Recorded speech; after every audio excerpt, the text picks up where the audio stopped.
Manque de désir sexuel ou absence de plaisir au lit au cours des rapports avec son mari ou son partenaire. Dans quel cas peut-on parler de la frigidité? Elles sont certainement nombreuses, les femmes qui vivent de telles situations. Ce soir, nous en parlons pour évoquer justement les causes de la frigidité et les solutions possibles pour y remédier, afin que celles qui sont concernées par ce problème puissent assumer pleinement leur sexualité au sein du couple. Ça, c'est très important. Vous conviendrez avec moi. Mesdames et messieurs, bonsoir. Nous sommes ensemble pour 1h15 dans cette émission Santé d'abord.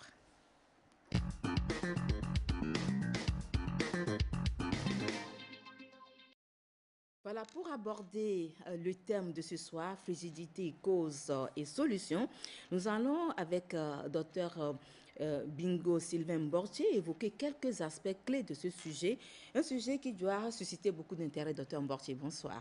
Bonsoir, Carole. Oui, effectivement, un sujet qui suscite beaucoup d'intérêt, puisque c'est un sujet qui est caché, que nous arrivons par notre interrogatoire, donc au cours des consultations gynécologiques, le dénicher. Un sujet tabou? Un sujet tabou en quelque sorte, puisque la femme ne vient pas en consultation avec ce sujet. Il vient pour un autre motif, et dans l'interrogatoire, nous arrivons à comprendre qu'au fait, le vrai problème, c'était en rapport avec les aspects de sexualité. Très bien. Alors, docteur Mbortier est médecin gynécologue, obstétricien, et ce domaine ne lui est pas du tout inconnu. Nous espérons ce soir qu'il apportera quelques éléments de réponse à nos questions liées à la frigidité. Alors, docteur Mbortier, merci d'accepter partager le plateau ce soir avec nous. Frigidité, cause et solution. D'emblée de jeu, frigidité, qu'est-ce que c'est? Moi, je l'avais dit, est-ce que c'est le manque de désir? Est-ce que c'est le manque de plaisir? On a envie de faire, mais on ne ressent pas du plaisir au moment de l'acte. Il faut noter que la frigidité est un terme qui n'est plus très utilisé par le personnel médical. Parce que le personnel médical voulait être, en tout cas, plus pointu, plus spécifique en abordant, n'est-ce pas, les questions de sexualité. Et on n'entend pas frigidité de situation. C'est ça. L'absence du désir et l'absence de l'orgasme. Il faut noter que la réponse sexuelle est caractérisée par 5 phases. La première phase, c'est le désir. Et après cette première phase, donc le désir, nous avons la phase d'excitation. Cette phase d'excitation qui amène la femme à être lubrifiée et à avoir une augmentation donc, du plaisir et du désir sexuel. Donc ce plaisir va évoluer, va augmenter de façon progressive, atteindre un plateau. Et lorsque ça atteint un plateau, survient de façon involontaire l'orgasme. Et après l'orgasme, survient, n'est-ce pas, la phase que nous appelons la résolution. Et cette phase appelée résolution, elle est de façon progressive chez certaines femmes et de façon brutale chez d'autres. Donc à la phase de résolution, on a l'impression que la femme a une sensation donc, de plénitude, de bien-être, de bonheur. Donc la frigidité, c'est le fait de ne même pas avoir envie pour commencer, ou du moins on a envie, on commence la pratique sexuelle, mais on n'arrive pas à atteindre l'orgasme. Et lorsqu'on n'arrive pas à atteindre l'orgasme, ça veut dire que le bonheur, le bien-être qu'on s'attendait, on ne peut plus l'avoir. Et du coup, ça crée toute une perturbation psychologique, une frustration de la part donc, de cette dernière. L'orgasme? L'orgasme, c'est ce point culminant du plaisir intense qui survient chez la femme. La jouissance. Au cours donc de la femme, la jouissance en quelque sorte, aussi bien chez la femme que chez l'homme. Chez l'homme, ce moment peut être matérialisé par l'éjaculation, alors que chez la femme, c'est difficile. Et c'est pourquoi lorsqu'on regarde sur le plan médical, quelle est la valeur ajoutée donc, de l'orgasme. Alors que chez l'homme, la valeur ajoutée, puisque ça correspond à l'éjaculation, ça contribue à la reproduction. Mais chez la femme, c'est seulement pour le plaisir que cet orgasme est là. Et donc, du coup, les femmes qui sont peut-être attentionnées ou les hommes qui sont plus sensibles peuvent ressentir au moment précis où la femme est en train donc d'atteindre cet orgasme ou bien en train de jouir. Alors, lorsqu'on est en couple, comment est-ce que le mari peut reconnaître la frigidité chez sa femme? Est-ce qu'il y a des signes qui le caractérisent, mais qui la caractérisent, la frigidité? Il faut noter que la frigidité n'est pas une maladie en soi.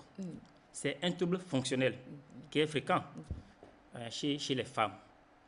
Et ça ne deviendra problème que lorsque cette situation se trouve fonctionnelle Va est durer. responsable d'une anxiété et d'une dépression chez la femme. Parce que nous avons dit qu'on atteint l'orgasme à la phase de résolution, c'est une sensation donc de bien-être. De Donc plénitude. cette femme, voilà, donc cette femme n'arrivera pas à sentir ou bien à avoir ces sensations. Donc du coup, il y aura une notion donc d'anxiété, de dépression. C'est en ce moment-là que ça devient un problème. Il faut aussi dire que le plaisir Dépression, sexuel- est-ce que ce n'est pas trop dire, docteur? Oui. Lorsqu'on n'arrive pas à jouir au lit avec son mari, lorsqu'on n'arrive pas à atteindre l'orgasme, on va devenir dépressif pour ça? On peut devenir dépressif parce que quand on regarde un peu les avantages ou bien les bénéfices donc d'un rapport sexuel satisfaisant, il y a les perturbations psychologiques qui sont là. Donc lorsque la femme est satisfaite sexuellement, il y a ces perturbations psychologiques qui sont diminuées, je peux le dire ainsi. Et cette femme peut être même plus productive sur le plan professionnel. C'est ça. Donc, du coup, lorsqu'elle n'arrive pas à être satisfaite correctement, ça veut dire qu'il y a quelque chose qui manque. Et c'est là où on parle de l'épanouissement sexuel. Lorsque la femme est épanouie sexuellement, voilà. ça se sent. Ça se sent. Et c'est ça qui fait. Et lorsqu'on regarde un peu les Ça se avantages, voit. les avantages, c'est qu'il y a plusieurs avantages. Ah bon? Sur le plan psychologique, il y a tout ça là. Il y a l'estime de soi qui est vraiment bien améliorée. Donc, elle est plus productive. Et il y a même anti-âge. Parce que lors donc, des pratiques sexuelles, il y a une hormone, une hormone de rajeunissement, si je peux le dire. Donc, quand une femme est épanouie sexuellement, le lendemain, ça se remarque. On a l'impression qu'elle est rajeunie. Donc, c'est pourquoi c'est important d'accorder quand même une importance à ces pratiques sexuelles-là pour que ce plaisir puisse nous procurer, n'est-ce pas, des bénéfices idoines. Alors, certaines femmes n'ont sans doute jamais ressenti le moindre désir ou bien plaisir. Et dans quel type de frigidité on peut les classer? Est-ce qu'il existe une frigidité primaire et une frigidité secondaire, par exemple? Je dis n'importe quoi. Oui, il faut noter que nous avons 4 types de frigidité. Et pour la suite, nous allons plutôt utiliser le terme d'anorgasmie, l'absence d'orgasme, puisque c'est ça qui est plus fréquent. Nous avons 4 types. Le premier type, c'est anorgasmie primaire, c'est-à-dire que cette femme n'a jamais joui. Voilà.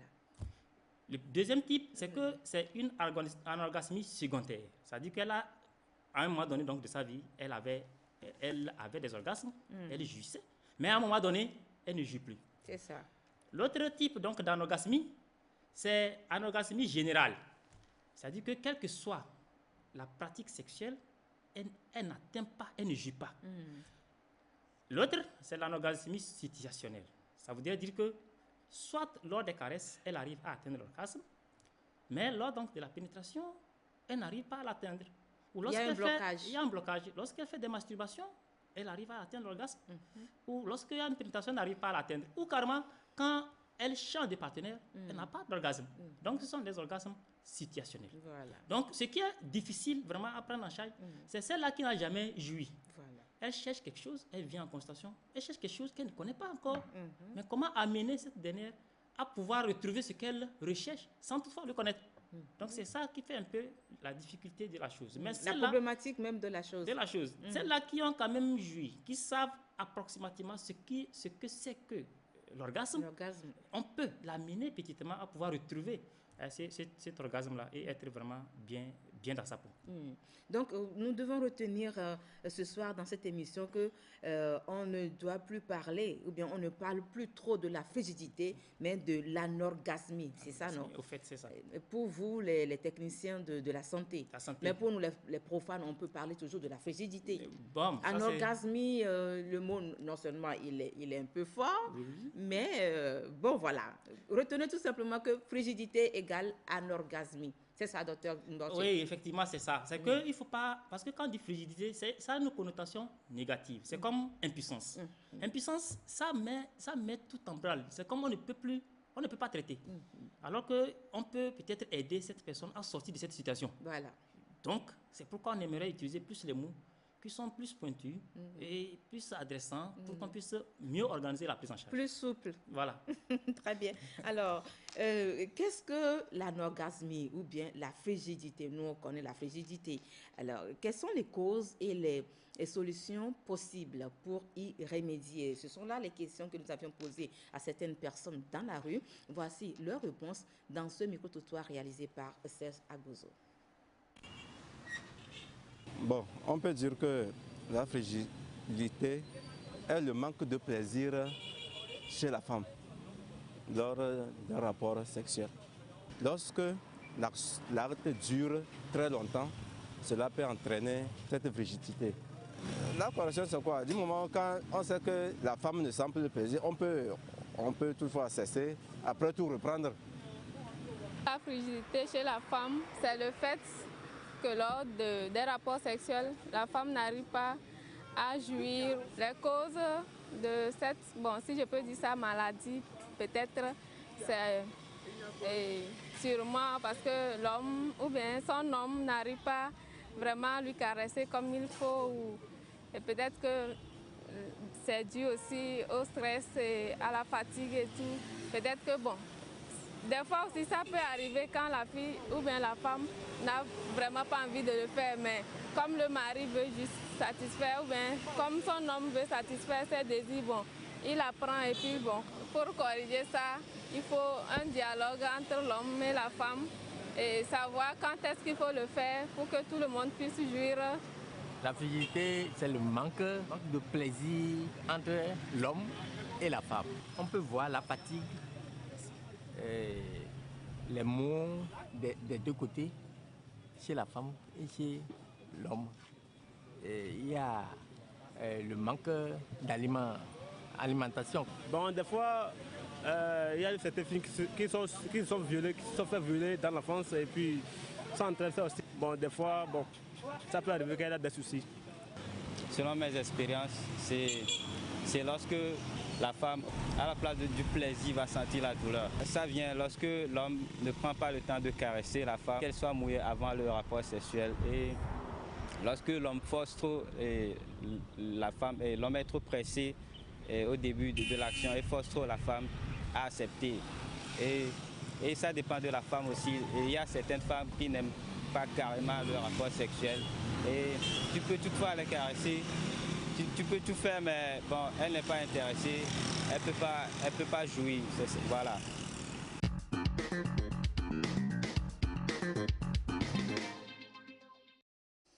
Voilà, docteur Mbortier, vous les avez écoutés. Je crois que les gens ont sorti vraiment des choses, je ne dirais pas extraordinaires, mais de bonnes idées. Et quelle est votre réaction par rapport aux causes qui sont énumérées dans les différentes interventions qu'on a écoutées tout à l'heure? Effectivement, il y a presque toutes les causes qui sont citées. Je vais reprendre une à une pour expliquer. Oui. La première, la jeune dame, elle a parlé du fait que l'homme n'arrive pas à traîner, à bien s'y prendre. À s'y prendre, voilà, parce que c'est un élément. Puisque nous avons dit la phase d'excitation. Cette phase d'excitation va permettre, n'est-ce pas, aux organes génitaux chez la femme de se préparer. Une étape fondamentale. Donc, quand on occulte cette étape, ça voudrait dire qu'on ne pourra pas atteindre l'objectif voulu. Donc, il ne faut pas vraiment laisser les préliminaires de côté. Et les préliminaires, au lieu que ce soit la préparation à la pénétration, on pourrait considérer les préliminaires comme une variante donc, de l'activité sexuelle. Donc, il ne faut pas seulement penser que c'est la pénétration qui est l'activité sexuelle. Même les préliminaires aussi sont des variantes donc, de l'activité sexuelle. On peut seulement s'arrêter là. On peut seulement s'arrêter là.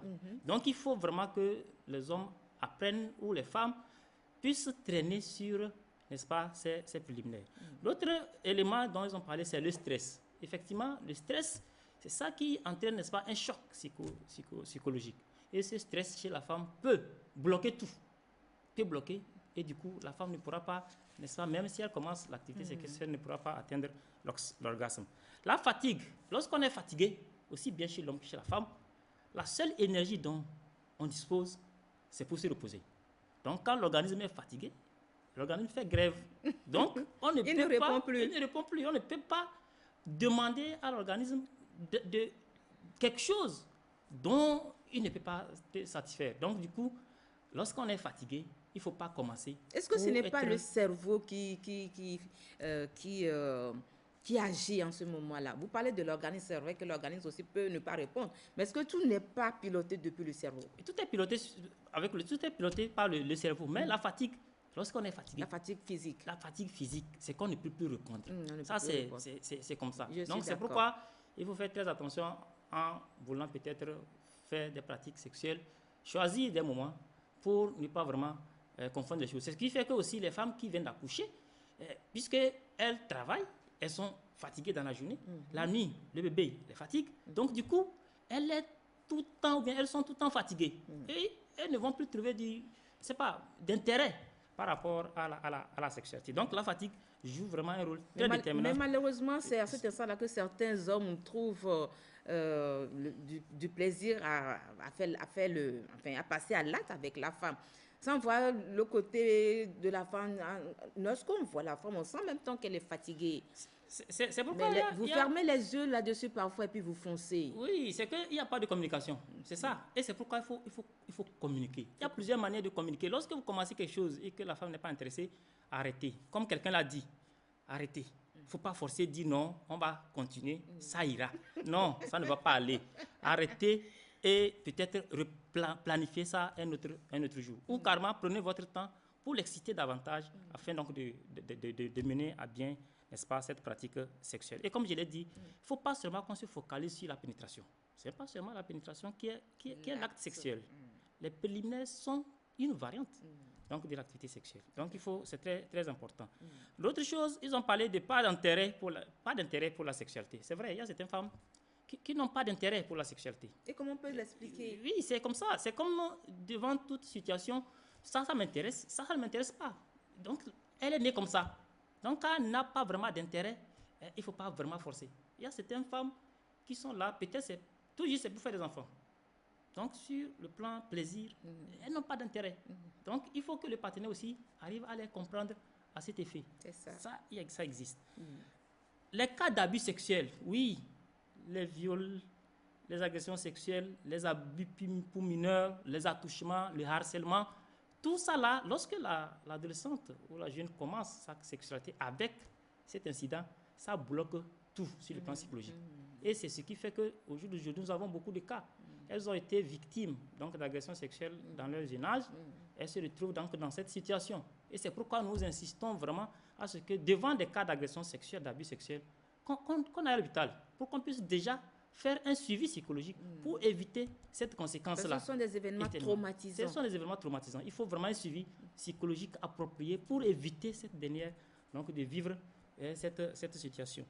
D'autre part, c'est la douleur au cours donc, de l'acte. Effectivement, quand il y a douleur au cours donc, de l'activité sexuelle, on ne peut plus continuer. Donc c'est pourquoi la communication joue. Lorsque vous commencez, elle a mal, arrêtez.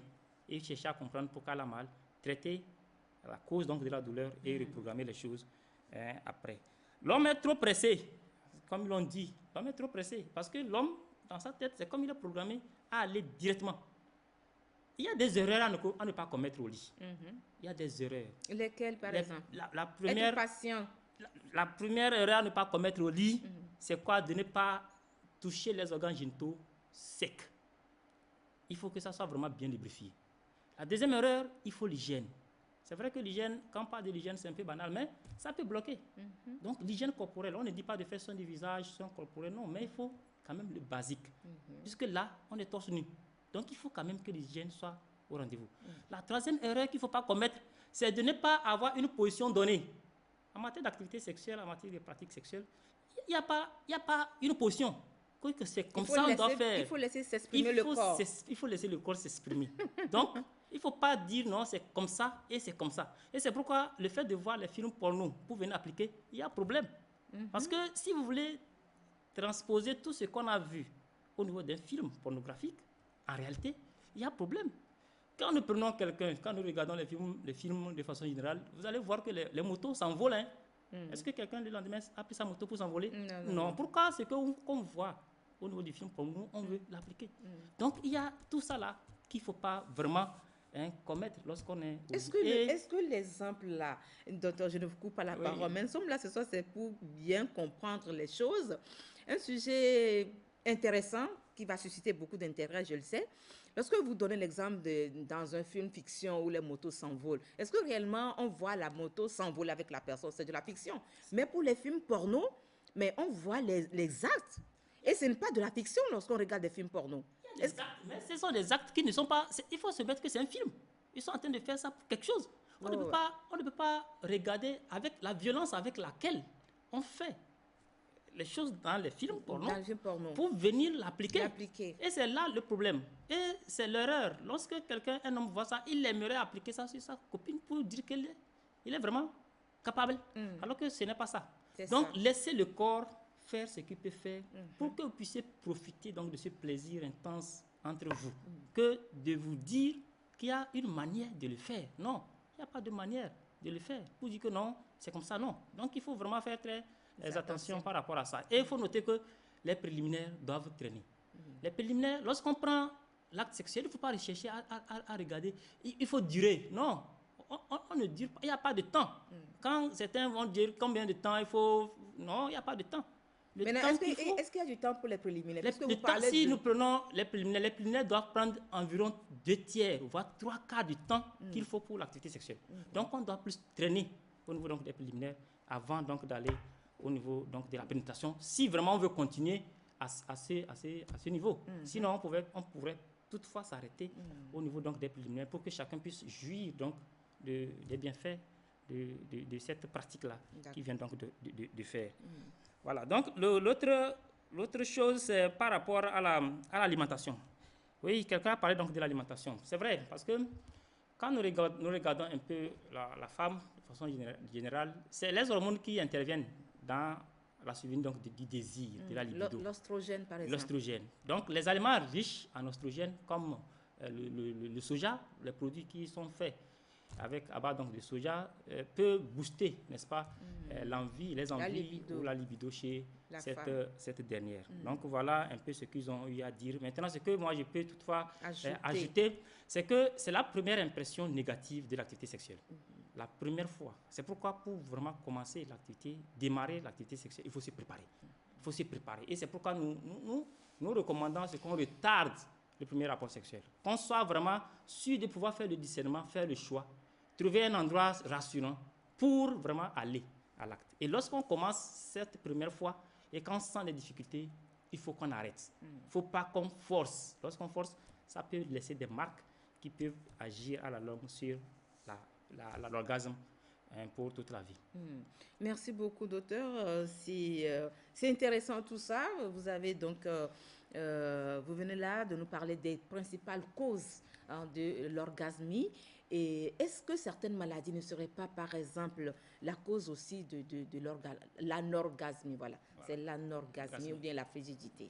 Certaines maladies peuvent être à la base donc, de cette situation, en l'occurrence le diabète. Le diabète, même par quel mécanisme, les études sont en train donc, de vraiment statuer. Le diabète mal équilibré peut agir sur la libido et l'orgasme chez la femme. Certaines maladies où la femme est appelée à prendre les antidépresseurs, il y a certains médicaments qu'elle prend pour vraiment éviter certaines situations, surtout les maladies psychiatriques.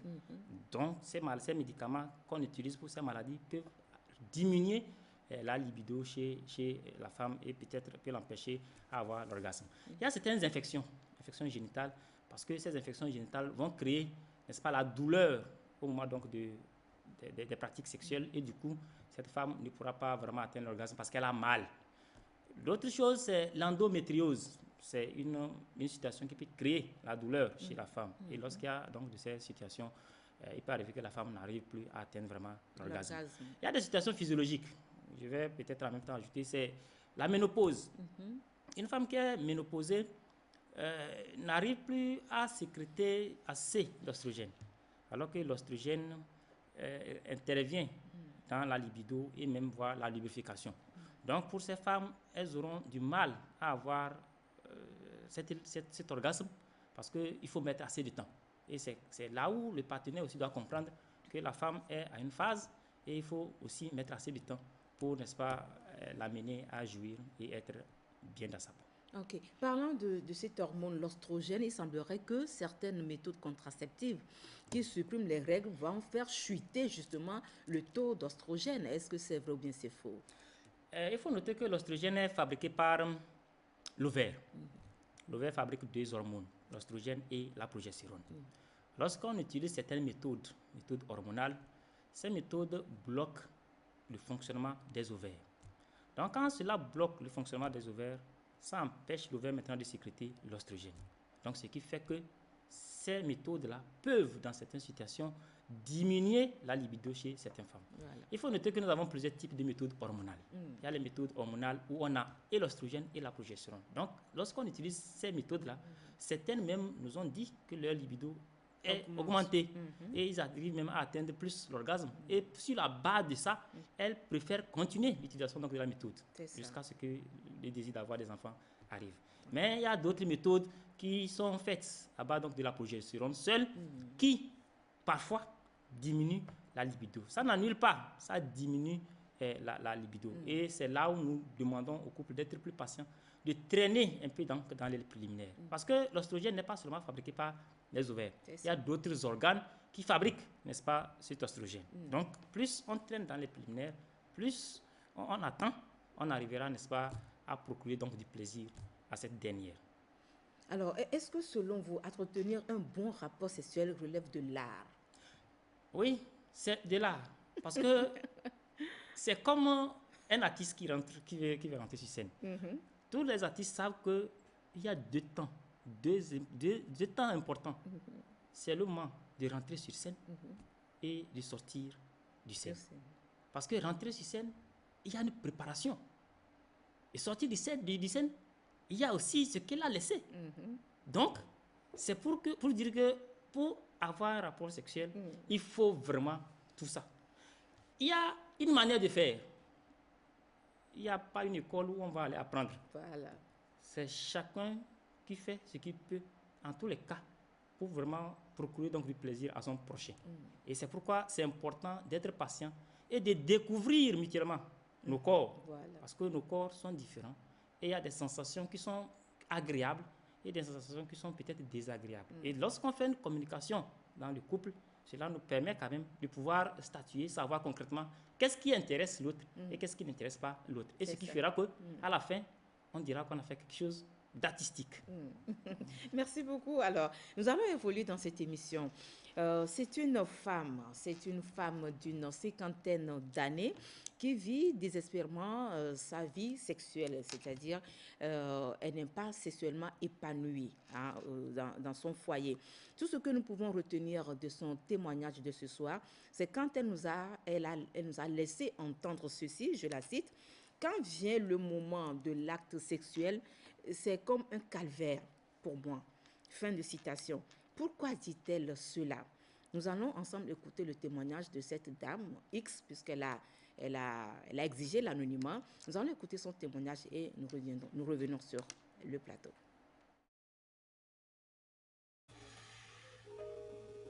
C'est un problème très sérieux chez moi. Ça fait banalement 1 an que je vis ce problème cruel.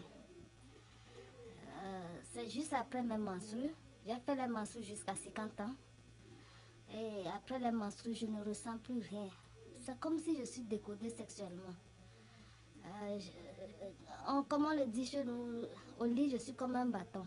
Et vraiment, ça cause du préjudice pour mon couple. Vraiment, je ne vous dis pas. Mais je vais le dire parce que je veux qu'on m'aide. C'est ça. Quand l'heure vient, quand on soit au lit, chez moi c'est un calvaire. C'est une période que j'aimerais éviter, mais on est déjà en couple bien longtemps. Et sincèrement, quand l'heure vient pour faire l'acte sexuel, je ne ressens plus rien. Je n'ai plus du goût. Je ne vis pas une vie sexuelle. Bon, il faut tout de même satisfaire son mari, satisfaire son conjoint. Je suis tenue. Je le fais par devoir. Ce n'est plus par plaisir. Et j'ai envie de le repousser, mais le devoir de femme me retient. Et je garde ma passion. Je ne participe pas. Je vivais ce problème seule. Et vu mes actions et comme je ne répondais pas bien au rendez-vous, nous, c'est les 4 heures, le match c'est les 4 heures du matin. Donc comme je ne répondais pas bien au lit, et il a remarqué parce que il doit le remarquer. Il a remarqué et il m'a posé la question. Je lui ai dit que je traversais des situations psychologiques et j'ai des problèmes au service. J'ai dû mentir comme ça pour ne pas le décevoir. Parce que je ne peux pas supporter les conséquences d'un divorce ou les caprices d'une épouse si on me l'amenait. Voilà, donc je n'ai pas réussi à partager ce que je vivais avec lui. Bon, je me suis dit que je vais chercher de l'aide. Et quand je vais constater que je suis revenue sexuellement, je commence par ressentir certains signes. Je ne sais pas si vraiment c'est la ménopause ou quoi. C'est pour ça que je cherche de l'aide pour consulter, voir sur les deux aspects. Est-ce que c'est la ménopause qui a commencé ou est-ce que je vis une frigidité? Elle est due à quoi? C'est pour ça que je sollicite de l'aide. Je me suis dit que je vais me confier à mes autres femmes. Entre femmes, on se partage certaines choses, voir si elles peuvent m'orienter. Si peut-être l'une d'entre elles a vécu un problème de ce genre, elle pourra mieux m'orienter. Aujourd'hui, ce n'est plus la peine de se promener d'hôpital en hôpital. Il faut quand même avoir une référence pour être aidée. Je me dis que je ne suis pas seule dans ce cas, que certaines femmes subiraient ce même préjudice ou bien ce même problème quelque part. Et si je partageais ce que je ressens, ce que je vis, ce qui peut être vraiment pour moi préjudiciable dans mon couple, ça peut aider quelqu'un quelque part à savoir que c'est possible qu'on traite un tel mal.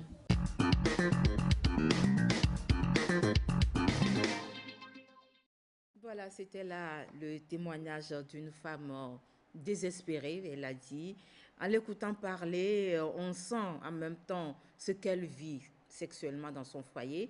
Et elle a dit, en acceptant témoigner, elle espère de l'aide. Elle espère une solution, Dr Mboche. Vous l'avez dit, les femmes ne viennent pas en consultation pour poser ce problème. Mais c'est dans vos discussions de routine que parfois vous arrivez à déceler en fait ce problème-là chez la femme. Est-ce qu'il existe une prise en charge des troubles sexuels féminins? Le cas de la dame, elle est là. D'abord, quelle est votre réaction par rapport à ce témoignage? Vous l'avez écouté attentivement, je crois. Je l'ai écouté. Il dit que déjà, elle a commencé par trouver solution à son problème. Parce que le problème qui se pose dans les couples, lorsqu'on a des difficultés sexuelles, on ne partage pas avec l'autre partenaire. Donc, il faut vraiment que l'information soit partagée pour qu'ils sentent que vraiment, tu ne ressens plus rien. Et c'est ensemble que vous allez commencer par chercher des solutions. Parce que quand on ne partage pas l'information, il va penser que c'est comme toujours. Et du coup, il ne va même pas regarder vraiment il va aller chercher ailleurs. Donc, c'est important déjà de communiquer. Comme elle a commencé par le faire, c'est important. La deuxième chose, c'est que c'est l'âge. Elle a 50 ans. Elle a dit qu'elle a réglé jusqu'à 50 ans. Donc, c'est peut-être l'effet de la ménopause. Donc, cet effet va faire qu'elle ne va plus répondre rapidement comme elle répondait avant. Donc, cela voudrait dire que ça revient au partenaire d'être patient et traîner donc, dans les préliminaires pour qu'elle puisse, n'est-ce pas, être lubrifiée. Parce que si elle n'est pas lubrifiée, ça va faire mal. Et quand elle a mal, ça devient un calvaire, comme elle a dit. Il faut noter qu'il y a un organe chez la femme qu'il ne faut pas perdre de vue, le clitoris. Quand on analyse, on regarde la fonctionnalité de cet organe, il ne sert qu'au plaisir sexuel. Donc, il est important de ne pas négliger ce petit organe. Il faut vraiment traîner sur cet organe. Au niveau donc du clitoris, il y a plus de 8000 terminaisons nerveuses. Et peut-être il y a le plaisir qu'on peut avoir à un niveau donné. C'est ça. Donc, il est vraiment important, au lieu que le mari soit peut-être pressé pour aller à la pénétration, de traîner donc dans les préliminaires en essayant donc de caresser, si je peux le dire ainsi, le clitoris et l'entrée donc du vagin et même le corps donc de la femme, parce que le corps de la femme présente plusieurs zones exogènes qu'il faille vraiment découvrir, savoir chercher, les découvrir pour l'amener à ce que cette dernière puisse jouir, si je peux le dire. Donc de ne plus faire les choses comme ils avaient l'habitude donc de faire. Donc, comme elle a déjà commencé par parler, c'est de partager l'information avec son partenaire pour qu'ils puissent vraiment discuter et peut-être venir ensemble à l'hôpital pour qu'on puisse voir ce qu'on peut faire pour les aider. Est-ce qu'il y a une prise en charge? Oui, il y a une prise en charge. C'est pourquoi nous avons voulu, nous disons que ce n'est plus intéressant de dire frigidité. Parce que quand on dit impuissant, frigidité, c'est comme si c'était quelque chose qui est irréversible. Alors qu'il y a, pas le cas. Il y a des solutions. Donc, la prise en charge, nous avons deux volets, une prise en charge psychologique et une prise en charge sexo-corporelle. La prise en charge psychologique est réservée aux psychologues. C'est ça. Donc, ils ont leur panoplie donc, de traitements qu'ils font à ces femmes-là qui sont dans cette situation. Oui. Maintenant, ce que nous, les médecins gynécologues, nous faisons, et les sexologues, c'est la prise en charge sexo-corporelle. Et quand nous prenons la prise en charge sexo-corporelle, nous avons 3 niveaux. Le premier niveau, la première phase, la première étape, c'est quoi? C'est d'apprendre à la femme l'anatomie de son corps. Parce que les femmes ne connaissent pas, ce n'est pas toutes qui connaissent leur anatomie. Donc, c'est d'apprendre à la femme l'anatomie donc de son corps et de décrire les zones qui peuvent être exogènes, les zones qui peuvent peut-être procurer, n'est-ce pas, du plaisir. La deuxième étape, c'est avec le mari, la femme et son mari, c'est de faire des jeux sexuels, des caresses, et ne pas arriver à la pénétration. Donc, ils traînent sur tout le corps pour qu'ils puissent vraiment savoir concrètement à quel niveau elle peut trouver, n'est-ce pas, ce plaisir. Et la troisième phase, c'est de faire ces préliminaires et aller à la pénétration. Des fois, nous demandons au couple d'utiliser les sex toys. Il y a certains instruments pour les jeux sexuels. Ce n'est pas quand on est seule femme qu'on peut le faire, mais on peut le faire dans le couple. Donc, il y a les objets, les objets sexuels. Par exemple, je peux parler donc de l'œuf vibrant. Et c'est un petit matériel sous forme d'œuf qu'on insère donc dans la partie génitale et que l'homme tient la commande. Et donc, du coup, quand la femme est à la cuisine, quand l'homme est en train donc de vouloir préparer le terrain, il appuie sur la commande et ça donne une sensation. Comme je l'ai dit, au niveau du clitoris, il y a des terminaisons nerveuses. Et le rôle donc du clitoris, c'est pour le plaisir. Donc, cet organe qui est inséré là-bas, et lorsqu'on déclenche la chose, ça permet donc de créer cette sensation et du coup, ça amène la femme à vraiment faire des choses. Donc, il y a de ces objets sexuels qu'on peut toutefois utiliser pour, n'est-ce pas, retrouver le plaisir. Mais ce qui est important, c'est qu'il faut la patience, la communication dans le couple. Et il ne faut pas que ça soit affaire d'une seule personne.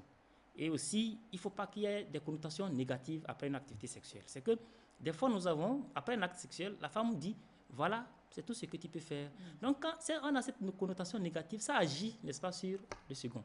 Ou karma, c'est l'homme qui dit, oh, toi, tu ne peux pas faire ça, tu ne peux pas faire ça, tu n'es pas bon au lit, tu n'es pas... Donc, c'est un peu difficile et ça aggrave, n'est-ce pas, ce problème. C'est pourquoi, après tout acte sexuel, il faut faire des feedbacks. Des feedbacks, quand nous parlons, nous jugeons des feedbacks constructifs, des feedbacks positifs pour que les gens puissent vraiment être confiants et continuer bien pour accepter les prochaines et améliorer aux besoins les choses. Voilà. Alors, est-ce qu'il existe une période chez la femme où le désir sexuel peut être boosté? Le désir sexuel peut être boosté, comme nous l'avons dit, le désir sexuel... Pendant l'ovulation, par exemple? Oui, le désir sexuel est fonction, n'est-ce pas, de l'oestrogène. Quand nous prenons le cycle menstruel chez la femme, nous avons trois phases, 3 parties. La première partie, où il y a une sécrétion progressive de l'oestrogène. La deuxième partie, c'est l'ovulation. Et la troisième partie, il y a une sécrétion moindre de l'oestrogène et de la progestérone. Donc, la libido de la femme est à l'acmé lorsque l'oestrogène est en croissance. Donc, jusqu'à l'ovulation. Donc, c'est pourquoi, lorsque certaines femmes veulent utiliser la méthode du calendrier pour espacer les naissances ou bien pour éviter une grossesse, ça ne marche pas. Parce que c'est à ce moment-là qu'elle a plus envie.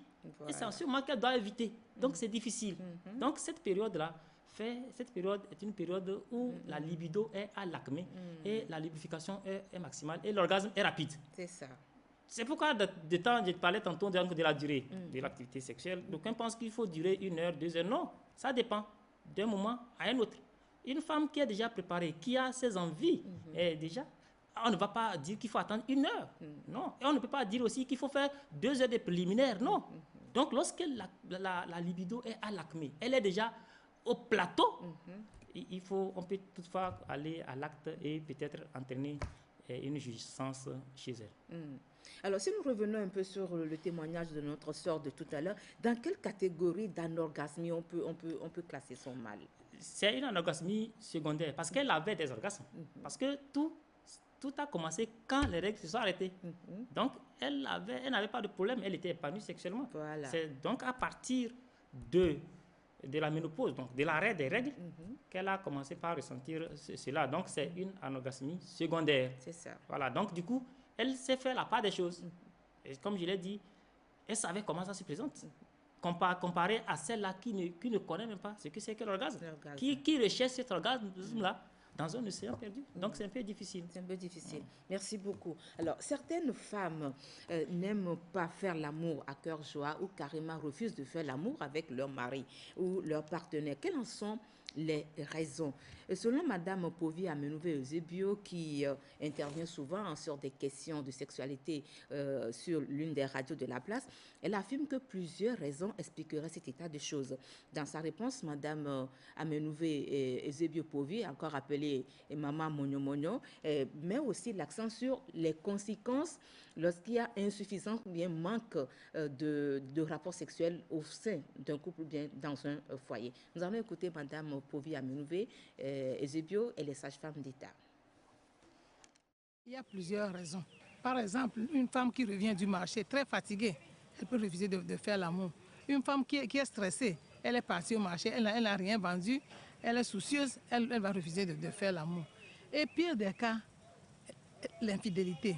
Les maris qui courent des femmes d'autrui, c'est-à-dire les maris qui ont des bureaux, c'est-à-dire des bureaux, des maîtresses. Donc, quand la femme est au courant que c'est comme ça, que son mari a des maîtresses, la femme va refuser de faire l'amour parce qu'elle n'a plus confiance à son mari. Et il y a certaines maladies aussi qui font que les femmes vont refuser de faire l'amour. Par exemple, une femme diabétique qui prend ses produits, elle peut avoir ce problème. Et surtout, les femmes qui prennent des comprimés neuroleptiques aussi peuvent refuser de faire l'amour aussi.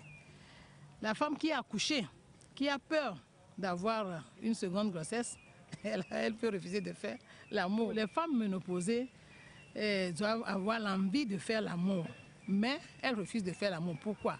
Parce qu'elles ont leur vagin, excusez-moi le terme, elles ont leur vagin sec. Et quand le mari pénètre sans lubrifiant, ou bien si les maris ne les caressent pas bien avec les frottements, elle peut avoir des douleurs au cours des rapports sexuels. C'est pourquoi elles refusent de faire l'amour quand elles sont ménopausées. Mais avec des conseils, elles peuvent le faire aussi. Et il y a beaucoup de conséquences quand on refuse de faire l'amour. Vous savez, quand on est dans le copinage, excusez-moi le terme, une femme n'a jamais dit qu'elle a un problème de frigidité et autres là. Mais quand on est dans le foyer, c'est en ce moment quand on a ces problèmes-là, les maris doivent se poser beaucoup de questions, à savoir ce pourquoi la femme refuse de faire l'amour et chercher la solution à ce problème-là. Mais ils ne le font pas. Un foyer dans lequel on ne fait pas beaucoup d'amour, ce foyer a de sérieux problèmes. De sérieux problèmes. Puis on sait que c'est quand on fait l'amour, excusez-moi, les gens disent que quand on fait l'amour la nuit, le lendemain, quand la femme sort pour balayer, elle chante des chansons comme Akpe, Madana, Maou et autres là. Mais quand le mari refuse de faire l'amour, quand elle se réveille, elle dit Jagwese, Barado, Akbetolo. Vous voyez tout ça là. Donc l'amour crée une harmonie dans la famille. Donc quand il n'y a pas l'amour, vous allez voir que la famille là serait triste. Ce serait triste, il n'y aura pas d'ambiance même dans la maison. Et ça va agir sur les enfants aussi. S'il y a deux petits-enfants, les enfants seront stressés à la maison parce que papa et maman, vous-même savez que quand le mari te demande et que tu refuses, le lendemain, il fallait voir. Tout ce que tu vas dire là, c'est avec des chaleurs qu'il va te répondre. Donc, le fait de faire l'amour dans le foyer, c'est une bonne chose. Mais quand ça manque, c'est une mauvaise chose. Que tu sois ménopausé ou pas, d'autant plus que le mari est là, il faut avoir les rapports sexuels. On sait bien que le rapport sexuel guérit 22 maladies. 22 maladies. Si je vais commencer par citer ces maladies-là maintenant, les gens vont crier sur moi. Donc ça guérit 22 maladies. Pourquoi avoir ces maladies-là, ne pas les guérir par un rapport sexuel? Donc je vais dire à ces couples-là ou bien à ces foyers de continuer par faire l'amour. Quand on est ménopausé, c'est à ce moment qu'on est libre de faire l'amour en tout vent. Il faut se mettre en tout vent, de faire ça à n'importe quel moment. Je vais dire à mes soeurs, à mes petites soeurs, à mes grandes soeurs, pourquoi pas à mes mamans qui sont là avec leur papa, avec leur mari, de faire l'amour. De ne pas dire qu'elles sont âgées, elles ne veulent pas faire l'amour. L'amour, on a dit de faire ça jusqu'au dernier jour.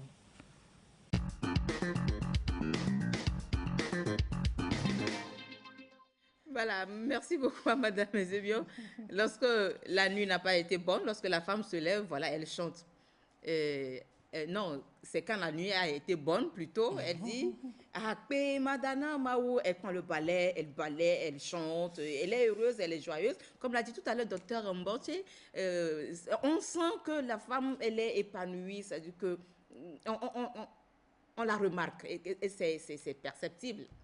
Mais lorsque la nuit n'a pas été bonne, lorsque la femme se réveille, surtout quand c'est elle qui demande que le mari lui a tourné le dos, elle dit et vous connaissez cette chanson-là, vraiment ça dit tout quoi. Alors, merci beaucoup à Madame Eusebio. Je rappelle que Madame Eusebio, elle est gynécologue, non, pardon, elle n'est pas gynécologue, elle est sage-femme, je rectifie, elle est sage-femme d'État, mais elle est beaucoup plus attirée par des questions de sexualité au point où elle maîtrise un peu le sujet. C'est pour cela d'ailleurs qu'on lui a tendu le micro et vous avez écouté tout ce qu'elle a dit. Docteur Mboche, dans tout ce que Mme Eusebio a dit, il y a une grande part de vérité. Oui, effectivement, il y a une grande part donc, de vérité parce que le rapport sexuel a vraiment beaucoup de bienfaits. Beaucoup de bienfaits. Et si nous commençons par les citer, nous allons peut-être énumérer 5. Le premier bienfait, c'est sur le cœur. Lorsqu'on fait fréquemment les rapports sexuels, ça permet donc de prévenir l'hypertension artérielle. Par quel mécanisme? Parce que lorsqu'on fait un rapport sexuel, à cause donc des hormones sécrétées, on est dans une situation donc de stress. Et lorsqu'il y a jouissance, le corps revient au repos. Et cela fait que lorsqu'il y a une situation stressante qui arrive, le cœur est déjà préparé. Donc il n'arrive, ce stress ne pourra plus rien faire à ce cœur. Donc ça prévient, n'est-ce pas, les maladies cardiovasculaires. L'autre bienfait, donc, c'est que c'est un antidouleur. C'est-à-dire que ça soigne les douleurs. J'ai souvent l'habitude donc de dire en consultation que cette affaire-là, ça traite les petits malaises, mal au dos, les maux de tête, les céphalées qu'on ne comprend pas. Une dose, 2 doses, et vous êtes à l'abri donc de ces douleurs. Donc c'est un antidouleur.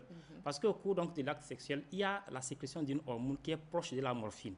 La morphine, c'est l'hormone qui calme les douleurs. C'est ça. Donc, cette hormone va agir pour que les malaises, les douleurs que la femme là avait, soit au niveau du dos, au niveau donc de la tête, ces douleurs-là soient totalement soulagées. Ce qui fait que les femmes qui ont des rhumatismes, quand elles font fréquemment les rapports, ça diminue. Et la manière dont elles prenaient les médicaments, elles ne vont plus les prendre comme tel. Ça prévient, bien ça permet donc, n'est-ce pas, de traiter des problèmes psychologiques. On a une estime de soi, on est en joie, on est heureux, on est heureux, heureuse. Donc, lorsqu'on fait fréquemment des rapports sexuels satisfaisants, on arrive donc à, n'est-ce pas, tirer profit donc, de ces rapports sexuels. L'autre chose, ça prévient contre certains cancers. C'est vrai que chez la femme, ce n'est pas vraiment encore établi. Ça prévient contre le cancer du sein. Mais par quelle raison, on ne sait pas. Mais chez l'homme, c'est vraiment établi que lorsqu'on fait 12 à 14 rapports sexuels par mois, ça prévient le cancer de la prostate. Donc, c'est important parce que le fait donc, d'éjaculer, ça nettoie les canaux et ça permet à la prostate donc, de sécréter d'autres choses pour vraiment protéger contre ce cancer. L'autre bienfait, le dernier, le cinquième, c'est que c'est un anti-âge. Ça sécrète lors donc, de l'activité sexuelle, il y a une sécrétion d'une hormone anti-âge. Et ça rajeunit. Donc, quand on a l'habitude donc, de faire ces rapports satisfaisants, on est tout en jeune. Donc, ce qui fait que on est tout le temps joyeux, on est tout le temps jeune et on a l'impression qu'on ne vieillit pas. Parce que c'est le fait donc, de ce rapport sexuel. Ce qui fait que quand vous êtes en société, le lendemain, peut-être avec vos collaborateurs, quand vous voyez, vous allez dire non, elle a rajeuni. C'est tellement que la nuit, elle a pris peut-être un coup donc, de cette hormone, ce qui la met donc, dans cette situation. Donc, c'est pour dire qu'effectivement, ce qu'elle a dit, c'est tout à fait normal. Et elle a également parlé donc, des situations dans lesquelles les femmes n'aimerait pas faire les rapports sexuels, c'est vrai, parce que quand elle est fatiguée, elle ne peut pas. Il faut vraiment la comprendre. Même chose que l'accouchement. L'accouchement, et ce n'est pas pour rien qu'il y a la politique ou les programmes actuels qui visent à ce qu'on puisse administrer une méthode contraceptive avant que la femme ne parte. Puisqu'après l'accouchement, on ne sait pas concrètement quand l'activité sexuelle reprend. Donc, du coup, cette femme va vouloir refuser par crainte de tomber enceinte. Et du coup, vous voyez, ça fait que le couple ne peut plus être harmonieux. Parce que le monsieur aussi, quand il n'est pas satisfait, il est nerveux, il est irrité. Et voilà, donc ce n'est pas bien. Donc c'est pourquoi, pour les femmes qui accouchent, il est important, avant de quitter la formation sanitaire, de prendre une méthode, d'adopter une méthode contraceptive. Et lorsque vous arrivez et que le mari vous demande, vous pouvez le donner sans toutefois avoir peur pour, n'est-ce pas, garantir la stabilité donc, dans le foyer. Ce qu'elle a également parlé donc de l'infidélité. C'est vrai, lorsque la femme apprend que son mari a d'autres partenaires, elle est bloquée psychologiquement. Et du coup, ça fait qu'elle n'arrive pas à se libérer. Et cela peut agir, n'est-ce pas, sur le plaisir et l'orgasme. D'autres situations, c'est le deuil. Elle traverse un deuil. Effectivement, ça va agir sur des choses. Donc, c'est pour dire qu'il y a beaucoup de choses. Mais ce qui est vraiment important, c'est de ne plus taire cette situation. Parce que quand on a un problème et qu'on n'explique pas ou on ne demande pas de l'aide, conseil, on ne pourra pas trouver de solution. Donc il est important de parler, soit avec le voisinage, soit avec le mari, ou venir peut-être avoir l'avis d'une sage-femme, d'une prestataire, bien d'un prestataire qui puisse vous aider à ce que vous retrouvez, n'est-ce pas, votre orgasme pour un foyer bien paisible et harmonieux. Merci beaucoup, Dr Borché, c'est intéressant tout ça. Voilà, mesdames et messieurs, vous savez que nous vivons une actualité qui dure qui dure plus d'un an déjà. Je voudrais parler de la pandémie de la Covid-19 qui continue par éprouver durement le monde entier. Et au Togo, les autorités ne baissent pas les bras, elles s'investissent toujours, sur tous les plans pour protéger la santé de la population. Et en matière de prévention, nous devons toujours continuer par respecter les mesures barrières. Nous sommes là, vous l'avez si bien compris, dans la page Covid de cette émission. Le jingle.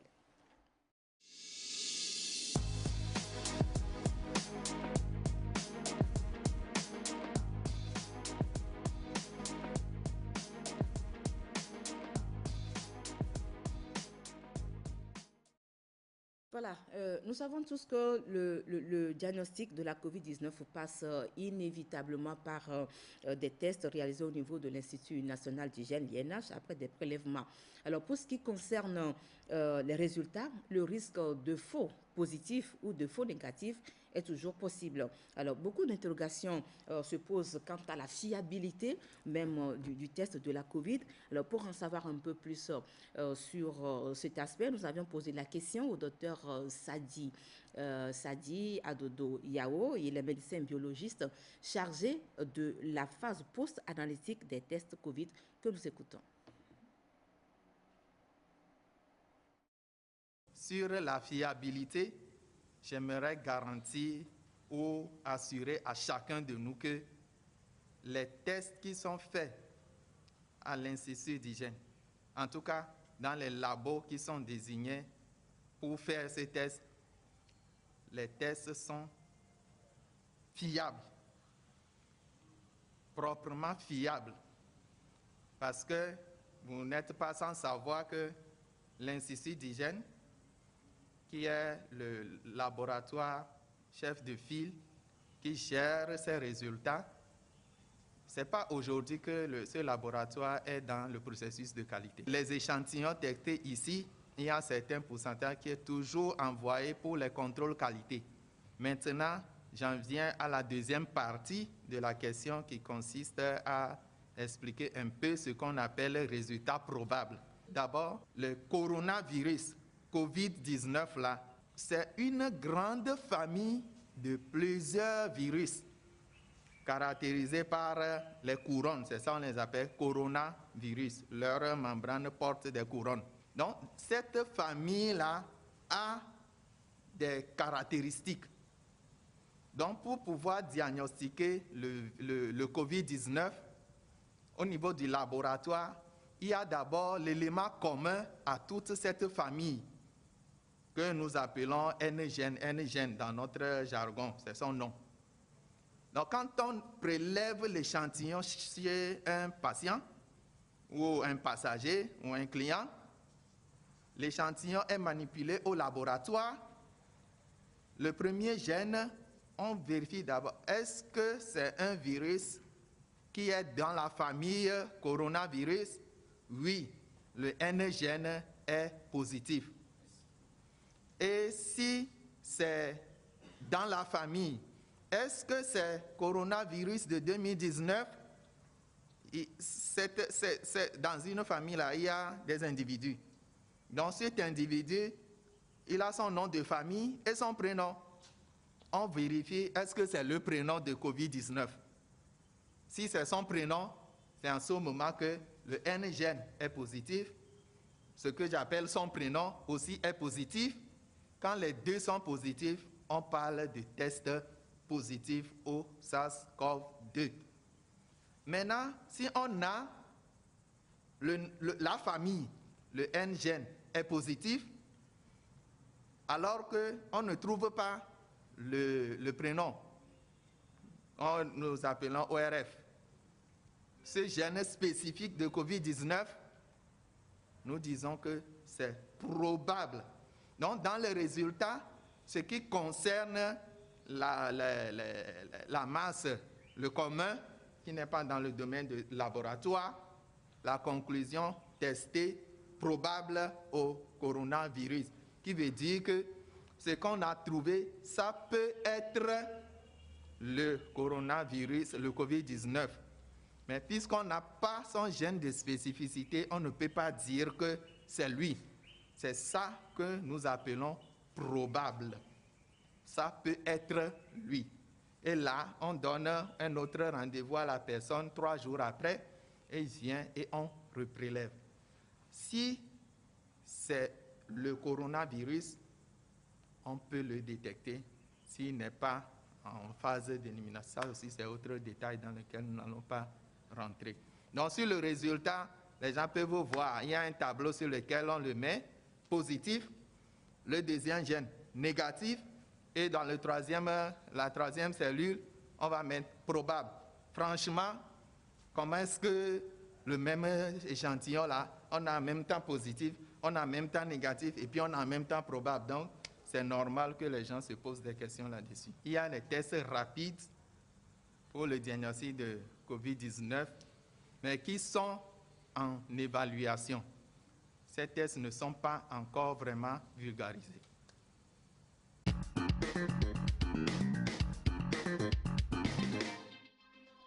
Voilà, nous remercions Dr Sadji Adodo Yao pour toutes ces explications. Voilà, le nombre total des tests de la COVID effectués à la date d'hier est de 318 622. Je profite en même temps pour vous donner la situation générale de la maladie au Togo. À la date d'hier, 10 mai 2021, le nombre de cas confirmés est de 13 167, dont 13 nouveaux cas depuis hier. Donc, le nombre de personnes guéries est de 11 694, 3 nouveaux guéris depuis hier également, et le nombre de cas actifs est de 1348. Le nombre de décès est malheureusement de 125. Un nouveau décès depuis hier. Et c'était là le communiqué, ou bien ces chiffres-là sont mis à jour par le ministère de la Santé. Alors, une autre information dans cette page Covid, un nouveau lot de vaccins AstraZeneca est arrivé dans le pays en fin de la semaine dernière. Dans les prochains jours, donc, les vaccinateurs vont entamer la deuxième dose de ce vaccin pour les personnes qui ont déjà pris leur première dose. Et au total, il faut le dire, 140 000 doses ont été réceptionnées. Voilà, retour sur notre thème de ce soir, la frigidité ou bien l'anorgasmie, cause et solutions. Alors, dites-nous, docteur Mbortier, nous sommes sur ce plateau avec docteur Mbortier, il est médecin gynécologue, obstétricien. C'est avec lui que nous évoquons un peu les différents aspects liés à ce thème qui suscite beaucoup d'intérêt. Alors, docteur Mbortier, tout à l'heure, vous avez énuméré les différents types d'anorgasmie. Est-ce qu'il y en a parmi ces différents types-là, il y en a qui peuvent être irréversibles, qu'on ne peut pas prise en charge? Irréversible, je pourrais dire non, parce que tout cas d'anorgasmie peut être pris en charge. Mais seulement que pour la prise en charge, il y a plusieurs modalités et ça peut peut-être durer dans le temps. Donc pour certaines femmes, ça serait peut-être d'une durée courte, mais pour d'autres, cela va nécessiter, n'est-ce pas, beaucoup de temps, avec beaucoup donc, de stratégies. En tous les cas, on en vient à bout donc, de ce trouble fonctionnel. C'est un trouble fonctionnel, ce n'est pas une maladie, ça devient gênant lorsque ça crée anxiété et dépression. Alors, lorsque une femme vit une telle situation, après combien de temps elle peut commencer par exprimer des inquiétudes? Après 1 an d'anorgasmie Non, ce n'est pas affaire de durée comme ça, parce que c'est fonction donc de la gêne que cette situation crée pour elle au quotidien. Donc c'est ça qui va l'amener à consulter. Il faut noter que quand nous prenons un individu ou une femme, il peut arriver qu'elle ait plusieurs pratiques sexuelles, mais ce n'est pas à tous les rapports sexuels ou à toutes les pratiques qu'elle va avoir l'orgasme. Mais quand c'est une fois en passant, ce n'est pas grave. Mais lorsque ça devient répété et que ça dérange, puisque nous avons dit, des bénéfices, c'est le bien-être psychologique. Et quand on est bien psychologiquement, la production augmente. Donc, lorsqu'on a cette gêne, il y aura une réduction donc, de la production. Et donc, du coup, il ne faut pas attendre assez de temps pour consulter, pour, n'est-ce pas, avoir une solution. L'autre chose, c'est que le couple bat de l'aile. Donc, il ne faut pas attendre pour que tout soit cassé avant donc de venir demander de l'aide. Ce n'est pas plus sur le temps qu'il faut agir, il faut demander donc de l'aide, c'est plutôt sur les conséquences immédiates qui se présentent. Très bien. Alors, tout au long de cette émission, on a évoqué le mot ménopause qu'on a lié au thème de ce soir. Est-ce que ménopause rimerait avec la fin du désir sexuel chez certaines femmes, selon l'organisme de chacun? Non, pas forcément. Pas forcément. Et certaines femmes même sont plus épanouies à la ménopause. Parce qu'elles ont fini, n'est-ce pas, la maternité, elles sont plus libres et c'est en ce moment-là qu'elles bénéficient. Elles vivent sexuellement leur épanouies. Donc c'est un peu ça. Mais tout ce qu'il faut savoir, c'est que à la période donc, de la ménopause, la sécrétion ou bien la lubrification des parties diminue. Donc il faut vraiment assez de temps pour vraiment ramener cette lubrification ou utiliser du moins les gels pour, n'est-ce pas, avoir ces pratiques sexuelles. Et comme je l'ai dit, il ne faut pas seulement se focaliser sur la pénétration parce qu'on peut avoir des jeux sexuels, des pratiques sexuelles très, très épanouissantes, très épanouissantes en dehors donc, de la pénétration. Donc la ménopause ne met pas fin à l'orgasme, si je peux le dire, ou bien à la vie sexuelle. Non. D'accord. Dernier sujet de cette émission, nous allons écouter l'avis d'un citoyen sur l'attitude de l'homme envers la femme, vis-à-vis de la femme concernant la sexualité. Alors pour lui, l'homme doit d'abord réussir à mettre en confiance la femme.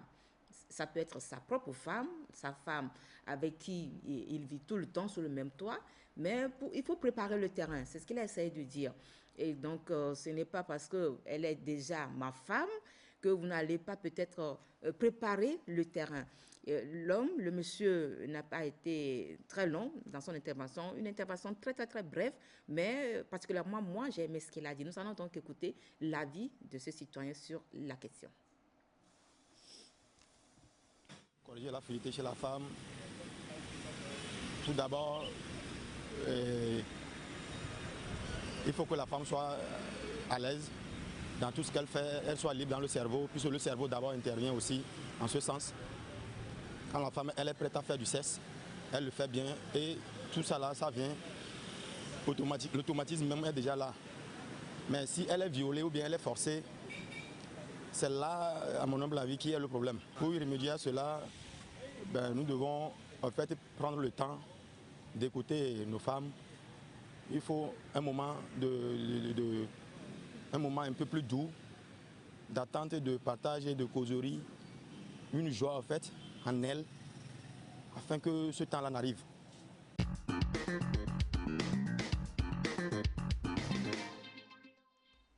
Voilà, il faut prendre le temps d'écouter la femme, docteur Mborché. Oui, il faut effectivement prendre le temps d'écouter la femme, il faut causer, il faut communiquer. C'est très important, communiquer avant, même communiquer au cours donc, de l'activité sexuelle. C'est très important. C'est pourquoi quand on regarde les pratiques sexuelles, on ne programme pas. Ça vient spontanément. Ça vient spontanément. Et le plaisir naît comme ça. Ça peut être soit par des paroles, soit les causeries. Le plaisir peut naître lors donc, des causeries. Et sans programmer, vous allez à la pratique sexuelle. Donc, il est vraiment important de ne pas négliger cet aspect. C'est très important. Et au cours donc, de l'acte sexuel, la communication continue. Parce qu'il y a plusieurs manières donc, de communiquer. Il faut que l'homme soit en mesure de décoder cette communication au cours donc, de la pratique sexuelle et savoir comment faire pour amener cette femme à atteindre, n'est-ce pas, l'orgasme. Mais lorsque on n'arrive pas à décoder la communication, et cela va créer donc des problèmes et peut-être va amener cette femme à l'anorgasmie. Très bien. Alors, les hommes ont le Viagra pour remédier à leur panne sexuelle. Est-ce qu'il n'existerait pas un médicament aussi pour la femme pour exciter ou bien booster le désir sexuel chez la femme aussi? Est-ce qu'il y a un médicament pour les femmes? Il n'y a pas de médicament pour les femmes. Tout ce qu'on peut peut-être entendre parler, vraiment, ça ne change pas, scientifiquement, ce n'est pas prouvé. Donc, c'est pourquoi il est important qu'on mette plus l'accent sur la découverte du corps de la femme. Donc, c'est par cette découverte qu'on pourra procurer ce plaisir intense. Contrairement à l'homme, on peut utiliser certains médicaments pour peut-être renforcer. Puisque le mécanisme d'orgasme chez l'homme et chez la femme, ce n'est pas le même. Donc, quand on regarde même, c'est la femme seule qui a l'organe de plaisir, le clitoris. Chez l'homme, ce n'est pas ça. La verge, c'est pour, n'est-ce pas, la reproduction. Donc, ce qui fait que c'est un peu difficile de trouver des médicaments propres à la femme. Et c'est pourquoi nous utilisons seulement les traitements, soit psychologiques ou sexo-corporels, pour amener ces femmes à pouvoir peut-être découvrir davantage leur corps et que les hommes aussi participent à cette découverte pour qu'au finish, la femme puisse jouir. Très bien. Mais dans la documentation pour préparer cette émission, j'ai découvert un médicament qu'on appelle la flubenzyline. La flubenzyline, est-ce que vous en avez déjà entendu parler? Oui, j'ai entendu parler. Mais qui ne donne aucun effet. Oui, parce et scientifiquement aussi, ce n'est pas ça. Puisque il y a des médicaments que nous proposons aux femmes, et je le dis, c'est par rapport au retour que nous avons donc de ces femmes. Parce qu'elle est dans tous ces états, donc on le met sur un traitement où elle vient peut-être avec un médicament que c'est comme ça, elle a appris que c'est comme ça. Mais quand elle prend ce traitement, au bout d'un certain temps, elle revient encore sur les mêmes plaintes. Donc, il n'y a pas vraiment d'amélioration. Donc, c'est pourquoi il ne faut pas trop s'adonner à ces médicaments-là. Merci beaucoup. Mesdames et messieurs, nous sommes pratiquement arrivés à la fin de cette émission. Le thème de ce soir, c'est la frigidité, cause et solution. Dr Mborché, qu'est-ce que le couple en général et la femme en particulier a le droit de retenir ce soir par rapport à cette émission, par rapport au thème qui a été développé? Qu'est-ce que vous direz aux couples en général et aux femmes qui vivent de telles situations en particulier? Je vais dire ça en parlant, je vais dire donc d'un adage d'un sexologue où il disait il n'y a pas de femmes frigides, mais les hommes maladroits. Il n'y a pas de femmes frigides, les hommes maladroits. Cela voudrait dire que la frigidité n'existe pas. Chaque femme a un point qui puisse l'amener à jouir. Donc, il reste du devoir de l'homme de chercher ce point, de découvrir et amener la femme à jouir. En dehors de ça, les conseils que je peux donner, c'est 7 conseils. Le premier conseil, c'est sur l'hygiène. Ça, je l'ai dit. Parce qu'il y a certaines femmes qui n'arrivent pas à avoir l'orgasme parce que l'hygiène du partenaire les met très mal à l'aise. Donc, il faut qu'il y ait le minimum. L'hygiène corporelle, la base. Très important. Très important. La deuxième chose, c'est de ne pas toucher aux parties génitales de la femme lorsque ces parties-là sont sèches. Il faut que ça soit humidifié. Donc, il faut une lubrification avant, n'est-ce pas, de toucher à ces parties. Même si on dit que le clitoris est l'organe donc du plaisir, il ne faut pas aller titurer le clitoris lorsqu'il est sec. La troisième chose, c'est qu'il ne faut pas définir d'avance une position donnée pour dire que cette fois-ci, c'est comme ça. Non, ça ne se définit pas d'avance. La quatrième chose, c'est qu'il faut écouter l'autre, la communication. Ça peut être des gestes, ça peut être des gestes ou des mimiques. Lorsque la femme sent des douleurs donc, lors de l'activité sexuelle, il ne faut pas continuer pour dire non, ça pourra aller. L'autre chose, il ne faut pas vouloir faire ce que vous avez vu, n'est-ce pas, à la télé, vu par les films pornographiques. Ouais. Il faut faire donc très attention. L'autre chose, il ne faut pas être négatif.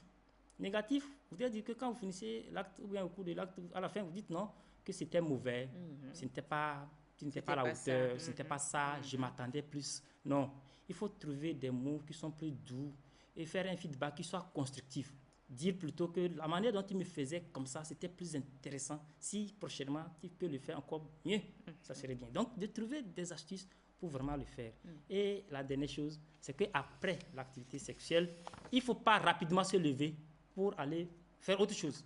Il faut rester ensemble pendant un temps pour savourer, n'est-ce pas, ce plaisir que vous venez donc de partager et pour le bien donc, de tous. Donc, il est vraiment important de communiquer dans le couple pour que tout le monde puisse tirer profit donc, de ces activités sexuelles. Et il ne faut pas seulement penser, se focaliser sur la pénétration. Ce n'est pas la pénétration seule qui est l'activité sexuelle. Les préliminaires sont une variante donc, de l'activité sexuelle. On peut décider de faire seulement les préliminaires aujourd'hui et peut-être demain continuer avec la pénétration. Pas forcément se focaliser sur la pénétration. Et j'invite les hommes à être vraiment patients, à découvrir, à connaître davantage leur femme ou leur partenaire pour qu'ils puissent vivre épanouir leur sexualité. Merci beaucoup, Dr Mbortier. Voilà, mesdames et messieurs, je vais donc moi aussi reprendre cette phrase de ce sexologue que notre invité, Dr Mbortier, a reprise tout à l'heure. Il n'y a pas de femmes frigides, mais il y a des hommes maladroits. Il n'y a pas de femmes frigides, pas du tout. Mais ce sont des hommes qui sont des maladroits. Donc, essayez de vous corriger. Dr Mbortier a mis l'accent sur une série de conseils. Il suffit que nous mettions ces conseils en pratique. Je n'indexe personne, je ne parle pas des hommes, mais du couple de façon générale. Mais concernant cette vie sexuelle ou bien l'acte sexuel, lorsqu'on se retrouve au lit, je crois que l'homme a une grande part de responsabilité pour pouvoir mettre sa partenaire à l'aise. C'est vous, habituellement, qui êtes pressé et qui avez envie de faire, même si la femme n'a pas envie du tout, mais vous devez satisfaire votre libido. Et c'est ça, parfois, qui fait qu'il y a désaccord, il y a mésentente, il y a tristesse même au sein de ce foyer. Donc, essayons de nous corriger. Docteur Mbortier, merci beaucoup d'être passé sur le plateau de Santé d'abord. Vous nous avez édifié sur le thème de ce soir. Merci donc à l'équipe de la réalisation. On se retrouve donc le mardi prochain pour un nouveau thème de votre émission Santé d'abord. Nous remercions donc Dr Mbortier pour toutes les réponses qu'il a essayé de donner à nos questions relatives à la frigidité ou bien à l'anorgasmie, ses causes et ses solutions. Donc les femmes, n'hésitez pas, lorsque vous avez de ces problèmes, allez vous consulter. Il y a toujours une solution à tout problème. Mais sachez que vous n'êtes pas né avec la frigidité. Ce n'est pas une maladie non plus, l'invité l'a dit, mais allez signaler cela à votre médecin gynécologue. Il saura vous aider. Merci et à mardi prochain. Au revoir.